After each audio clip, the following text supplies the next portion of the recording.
سلسلہ رسول کا یوں سمجھ لیجئے کہ نقطہ آغاز حضرت نوح ہے، پہلے نبی حضرت آدم ہے۔ قرآن مجید میں اولو العزم من الرسل کا جہاں بیان آئے گا سب سے پہلے حضرت نوح علیہ السلام کا ذکر آئے گا۔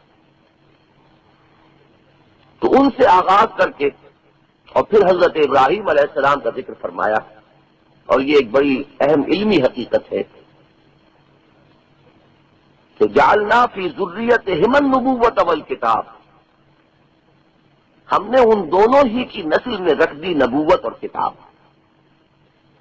یہ بات ایک بہت اہم عقدے کو حل کر دینے والی ہے۔ انسان اگر تاریخ نوع انسانی پر بحیثیت مجموعی غور کرے تو ایک سوال سامنے آتا ہے۔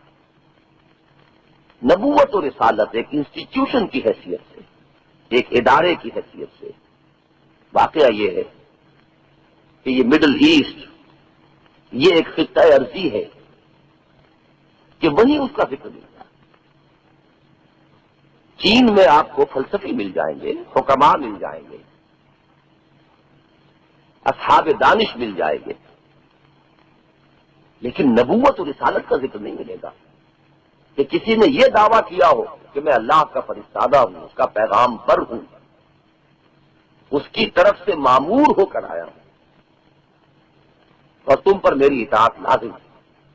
ان اعبدوا اللہ واطیعون، یہ دعوی رسالت جاپان کی تاریخ میں، چین کی تاریخ میں، بلکہ ہندوستان کی تاریخ بھی اس سے قبل۔ یونان میں فلاسفہ پیدا ہوئے ہیں، حکماء پیدا ہوئے ہیں، لیکن دعوی نبوت اور رسالت اپنی اس معین شکل میں روح ارضی کے کسی اور خطے میں نظر نہیں آتا۔ یہ آیا مبارکہ اس اہم مسئلے کا حل سامنے لائی۔